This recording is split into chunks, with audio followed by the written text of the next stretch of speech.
안녕하세요. 과학중심이야기연구원 강석하입니다. 오늘은 제가 작년에 한의사협회한테 기부금품법으로 고발당했다가 무혐의로 끝난 사건에 대해서 말씀드리겠습니다. 법 없이도 사시는 분들은 무혐의랑 무죄랑 어떤 차이인지 모르실 텐데, 무죄는 판사가 죄가 없다고 판결을 한 거고, 무혐의는 법원에 가기도 전에 검사가 죄가 없다고 끝낸 겁니다. 작년 4월에 경찰에서 갑자기 문자가 오더라고요. 대한한의사협회에서 기부금품의 모집 및 사용에 관한 법률 위반 고발장이 접수됐다고 그랬어요. 저는 기부금품법이 연에 1,000만원 이상 기부금을 모집하려면은 신고를 하고 그래야 된다고만 어렴풋이 알고 있었는데, 대한한의사협회 회장님이 변호사도 하시던 분이거든요. 그래서 이거 뭔가 나를 법적으로 조지려고 하나 보다. 그래서 좀 놀랬죠. 제가 한의학의 실체를 알리고 다니니까 한의사들이 저를 엄청 싫어합니다. 한의사협회에서 발행하는 한의신문이라고 있는데, 거기서 어느 날은 저랑 저희 과학중심의학연구원을 비방하는 기사 하루에 3건을 한꺼번에 내보내더라고요. 특히 제가 그동안 한의협이 거짓말을 많이 했는데 그것들을 다 거짓말이라고 까발렸습니다. 올해만 해도 WHO에서 사스 때 한방 치료를 병행할 것을 권고했다고 한의협이 그렇게 주장을 했습니다.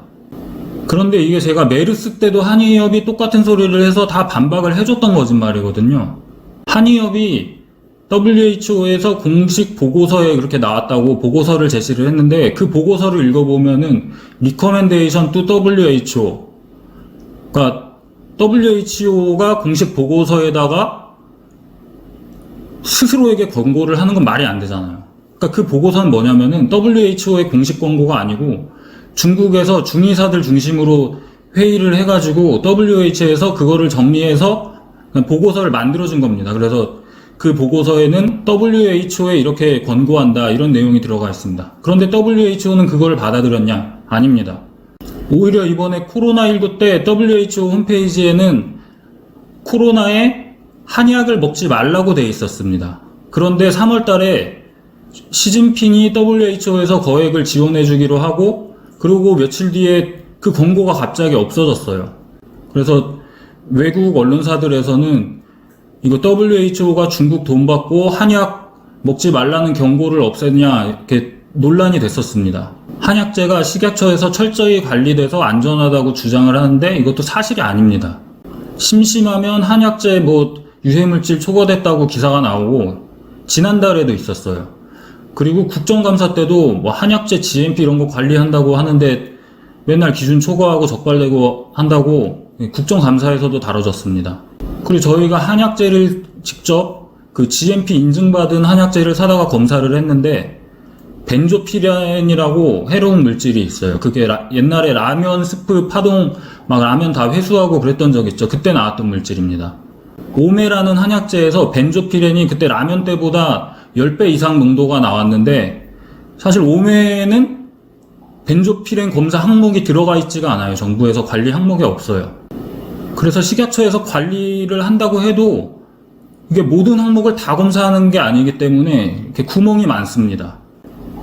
그리고 한약이 위험할 수 있다는 핵심적인 이유는 품질 관리 이런 게 아니에요. 한약재 자체의 독성입니다. 그런데 한약재 자체의 독성에 대해서는 정부에서 전혀 관리를 안 하고 있고, 한의사들도 한의학에서도 그런 걸 검증해서 쓰는 게 아니에요.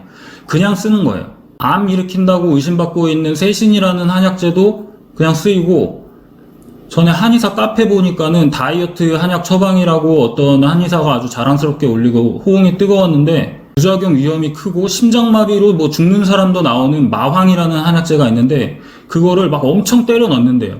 한의대 교수들이 자기 나름대로 기준을 만드는 게 있었는데 그것보다도 훨씬 많아요. 근데 거기다 써놓은 얘기가 그런 거 따르면은 효과가 없다고 그런 식으로 써 있습니다. 하여튼 말하자면은 끝이 없으니까는 제가 링크로 달아놓겠습니다. 그래서 남양주 경찰서에 조사를 받으러 갔는데 경제팀에 갔어요. 근데 조사하시는 형사분이 한 50대 중반 정도는 돼 보이시더라고요. 근데 자기가 기부금품법 조사는 처음이래요. 그래서 저도 변호사랑 얘기를 했었는데 이게 많이 쓰이는 법률이 아니라고 의아해 하더라고요. 제가 고발장을 직접 보지는 못해가지고 모르겠는데, 저희가 뒷돈을 엄청 받거나 후원금이 엄청 많이 거치거나 이런 식으로 생각을 했던 것 같습니다. 한의사들이랑 온라인에서 이렇게 다투다 보면은 그 사람들은 뭐 정의감 아니면 뭐 남에게 사기치고 피해주는 사람들을 이렇게 벌을 주고 싶은 마음, 이런 거에 대한 개념이 없어요. 제가 이런 활동을 하는 게 얘가 어디선가 엄청난 돈을 받고 있을 거다 이렇게 생각을 하더라고요. 그래서 형사님이 계좌 몇 년치를 뽑아서 뭐 내역별로 정리를 해달라고 하셔가지고 그 은행에서 뽑아가지고 정리하는데 엄청 귀찮았습니다. 근데 또 뭘 좀 더 해달라고 하셔가지고 그것까지 더 해서 갖다 드리고 하여튼 시간 되게 많이 뺏겼어요. 1년에 1,000만 원 이상 기부금을 받으려면은 뭐 신고를 하고 쓰는데도 좀 까다롭습니다. 그런데 저희 수입의 대부분은 후원, 회원으로 가입해 주신 분들이 정기 회비로 납부하는 그 돈이고, 기부금품법에 해당하는 그냥 뭐 조건 없는 그런 기부금 같은 거 저희 통장에 이렇게 입금해 주시는 분들이 계시긴 한데 그 액수가 많지가 않습니다. 형사님이랑 얘기를 하는데 뭐 고발장에 제가 한의사들을 괴롭히는 아주 악독한 사람으로 묘사를 했겠죠. 형사님이 왜 이런 일을 하느냐고 이제 궁금해 하시잖아요. 그래서 제가 설명을 들었습니다. 사람들이 제가 아는 만큼만 알았으면은 효과도 없는 한약 먹으려고 막 수백만 원씩 갖다가 바치고 그러는 일이 없었을 텐데 너무 안타까워서 그런다고, 그냥 제가 알고 있는 거를 사람들한테 알려주고 싶다. 그래서 그 사람들이 알고서 판단을 하게 하고 싶다. 그렇게 설명을 했습니다. 그리고 예시로 아토피를 들었어요. 아토피가 현대의학에서는 치료 방법이 없다고 합니다. 증상을 완화시킬 수는 있는데 완치시키는 약은 없어요.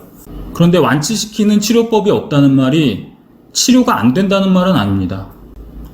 어렸을 때 아토피를 걸린 사람들은 대부분이 사춘기를 지나고 성인이 되면서 아토피가 완치되고, 완치가 안 된 사람들도 상당히 개선되는 사람이 많다고 그렇게 논문이 나와 있습니다. 사람들이 그거를 모르고 한약을 계속 먹다 보면은 이제 나이가 먹고 자라면서 저절로 없어지는 건데 한약 효과인 줄로 착각을 하죠. 그런데 의사들은 임상시험을 했을 때 대조군에 비해서 완치를 시키는 그런 약이 없다는 걸 알기 때문에 그런 거짓말을 안 합니다. 그런 걸 모르는 일반인들이 한의원에 가가지고 실제로는 뭐 효과가 아무런 검증도 안 된 치료에다가 큰 돈을 갖다 쏟아붓는 거죠. 근데 그 형사님이 자기도 딸이 아토피가 심해가지고 고생을 많이 했다고, 한의원에도 많이 다녔다고 그렇게 얘기를 하시면서 제 이야기를 이해를 하시더라고요. 그래서 당연히 무혐의가 나왔는데 한의협이 항고를 했다고 문자가 오더라고요. 항고가 뭐냐면은 검찰이 이게 죄가 없다고 보고 끝냈는데 이제 고소 고발을 한 사람이 이건 자기가 용납을 못하겠다, 고등검찰에서 다시 검토해달라 이렇게 해서 신청을 하는 거거든요. 그래서 고등검찰로 갔는데 저한테 연락도 따로 안 오고 얼마 뒤에 보니까는 거기서 그냥 끝났더라고요. 그런데 정말 웃긴 사실은 한의협에서 저를 뭐 고소도 하고 비방하는 기사도 쓰고 하는데 저희 주장에 반박은 하나도 못합니다. 제가 알기로 한의협이 제 주장을 반박한 적이 한 번도 없어요. 혹시 있으면은 댓글로 좀 남겨주세요. 그리고 2012년 과학중심의학연구원 초기에 페이스북에서 과학중심의학연구원에 대한 논리적인 반박을 위한 모임이라는 게 한의사들하고 한의대생들이 수십 명이 만든 것 같아요. 그래서 어떤 반박이 나오나 기다려봤는데 지금 2020년인데 아무것도 없습니다. 한 번도 반박도 못하고 지금 그 사람들 뭐 하고 있는지 모르겠어요. 제가 다음번에는 말기암을 치료할 수 있다고 영웅 대접을 받던 한의사가 있었는데 그분이 저를 고소를 되게 많이 했습니다. 그분이 경희대병원 교수로 계시다가 단국대에서 부총장 주기를 주면서 모셔가가지고 넥시아 센터 이런 것도 만들어주고 그랬는데 지금은 은퇴하셨습니다. 다음번에는 그 이야기도 한번 풀어보겠습니다. 들어주셔서 감사합니다.